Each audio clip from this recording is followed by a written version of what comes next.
सूर्य की रोशनी कितनी भी तेज हो, पर कमरे की खिड़की बंद हो तो रोशनी अंदर प्रवेश नहीं कर। रोशनी का उजाला तभी प्रभावी होगा जब दरवाजा खुला हो, खिड़की खुली हो। और हमारे पितृ देवता हैं दरवाजा, खिड़की, और देवताओं की कृपा तभी प्रभावी होगी जब पितरों की कृपा होगी।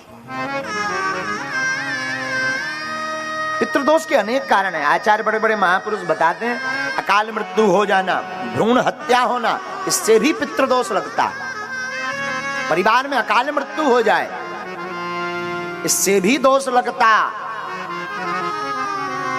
किसी पूर्वज का ठीक से क्रियाकर्म ना हुआ हो, उससे भी पितृदोष लगता।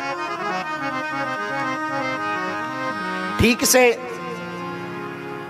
षोडशी 13वीं आदि की परंपरा, 13वीं की परंपरा ना हो, उससे भी पितृदोष लगता। गौ माता ब्राह्मण का वध करने से भी पितृदोष लगता। कन्या का वध करने से भी पितृदोष लगता। देवताओं, देवभूमि में, तीर्थ भूमि में अमंगल कार्य करने से भी पितृदोष लगता है। हाँ, वेश्या का संग करने से भी पितृदोष लगता है। घर में कन्या अथवा बहू की अत्यधिक अवहेलना, अमानवीय अवहेलना करने से भी पितृदोष लगता है। महाराज, पितृदोष के लक्षण क्या हैं?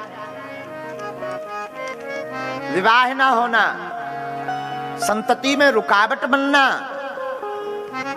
पूर्वजों के स्वप्न गंदे आना, घर में भयावह लगना, भोजन में बार बार बाल निकलना, केस का निकलना,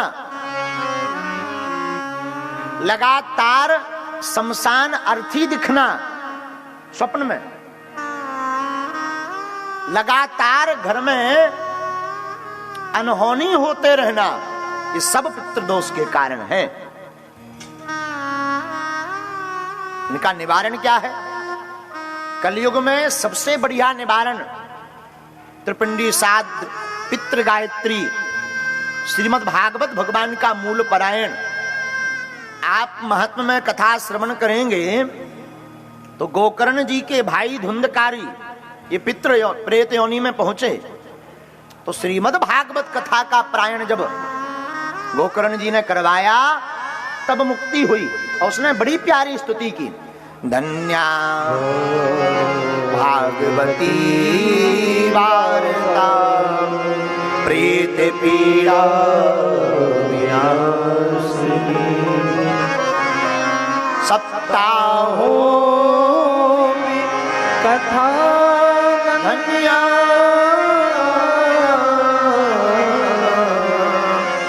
कृष्ण लोक फल प्रदा। धुंधकारी जब प्रार्थना करता है तो कहता है, धन्य है भागवत की कथा जो मुझ जैसे प्रेत का तरण तारण कर दिया। तो पितृपक्ष में जो जीव ब्राह्मण भोज करवाता, दीनहीनों को भोजन करवाता, पितृपक्ष में अपने पितरों के निमित्त जो दान देता, अन्नदान, वस्त्रदान, द्रव्यदान, अश्वदान, गौदान, गजदान, भूमिदान, ऐसा करने वाले व्यक्ति के घर के पितृ शांत होते हैं, पितरों की कृपा होती है। और हम तो आज निवेदन करेंगे, प्रथम दिन है, 7 दिन तक आप इसी भाव से कथा सुनना। और ठाकुर जी हमें इसी भाव से कथा कहलवावे इस दास के टूटे फूटे मुख से कि हमारे आपके जितने भी पितृ हैं वो सब शांत हो गए और उनकी कृपा आप सब पर हो गए।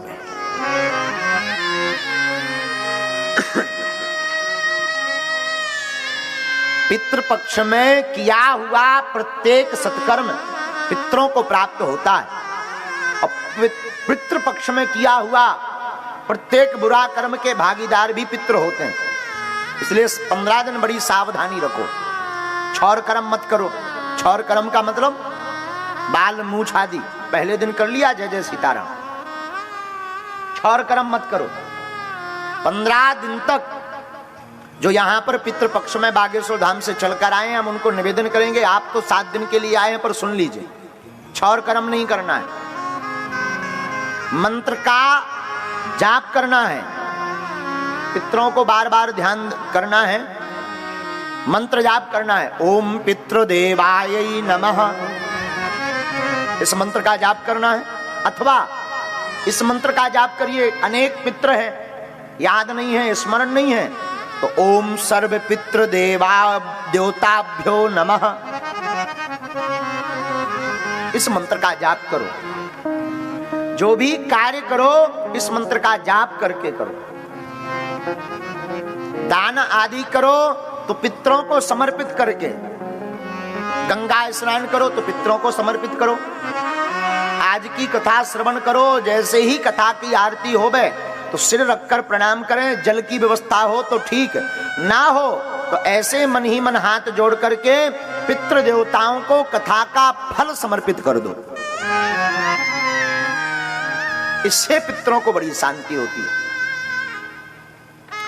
मान लीजिए आप कथा स्थल पर नहीं है, घर विराजमान होकर के कथा को सुन रहे हैं, तो आप लोग पीपल का पूजन करो।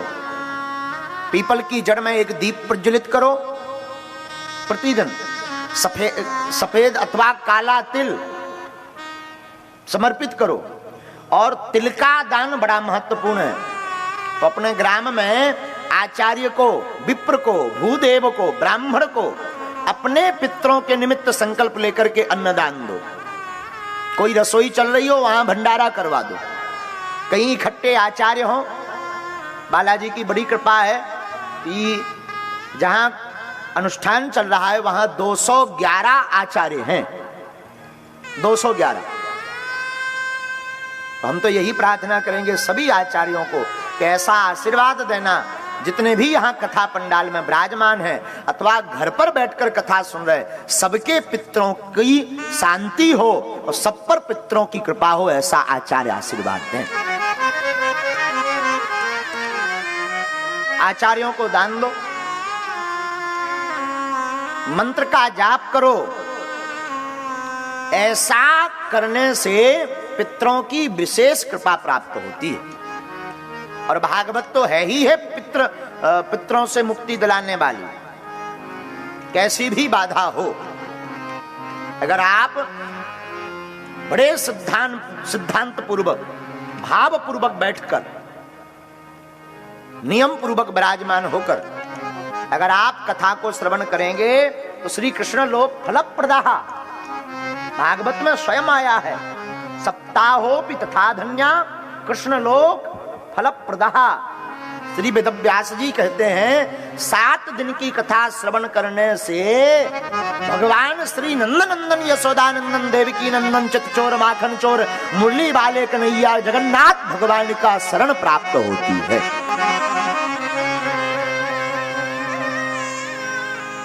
लेकिन बैठना बड़ी भावपूर्वक होता। आप सोचो कि हम बैठे यहाँ और कचौड़ी गली में बढ़िया चाय पिए, मनीराम जी बजान बनारस की खई के पान बनारस वाला, यहाँ बैठे रहो, मनीराम तुम्हारा पान खाए बनारस का, बड़ा गड़बड़।